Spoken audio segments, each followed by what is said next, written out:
Archie, with his untamed mop of brown hair and a perpetually scraped knee, had a secret. A secret he didn't even know was a secret. His favorite pastime was pulling Sarah's pigtails, hiding her bright pink lunchbox, or, his personal masterpiece, replacing her fruit snacks with broccoli florets. Sarah, all fiery red hair and indignant glares, would chase him with the fury of a pint-sized dragon, and Archie would just laugh, a bubbling, joyous sound that echoed across the playground.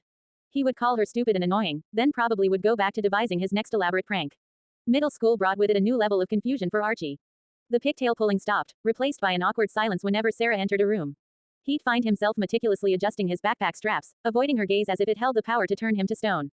His friends would joke, "Look, Archie's gone quiet, Sarah must be around." And a hot blush would creep up his neck. He was terrified of her, terrified of the way his stomach flipped when she smiled, terrified of the possibility that she might see through his carefully constructed wall of indifference and discover the churning, uncertain feelings he had for her. He convinced himself it was just a phase, a temporary glitch in his otherwise perfectly normal, Sarah-free existence.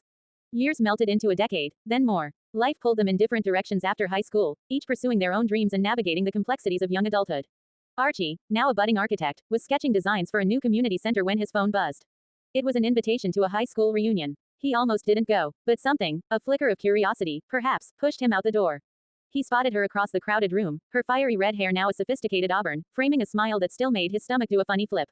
Sarah, no longer the indignant dragon, but a poised, confident woman. Their eyes met, and a hesitant smile played on her lips. "Archie, is that really you?" she asked, her voice carrying a warmth he hadn't remembered. They started talking and talked for hours, reliving old memories, sharing stories of their lives, and laughing, truly laughing, for the first time in years. The conversation flowed effortlessly, like a long-lost melody finally found.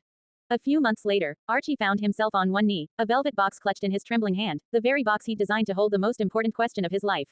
Sarah, with tears in her eyes and that same radiant smile, said yes. On their wedding day, as they stood before their friends and family, exchanging vows, Archie looked at his beautiful bride, his heart overflowing. He thought back to the scraped knees and the stolen lunchboxes, the awkward silences and the unspoken fears. He chuckled, a soft, loving sound. He'd come a long way from the little boy who teased the girl he secretly adored, from the teenager who'd been in denial and paralyzed by fear. He realized now that all along, every silly prank, every awkward avoidance, had been leading him to this moment, to this woman, his Sarah. One evening, months after the wedding, they were reminiscing over old photo albums.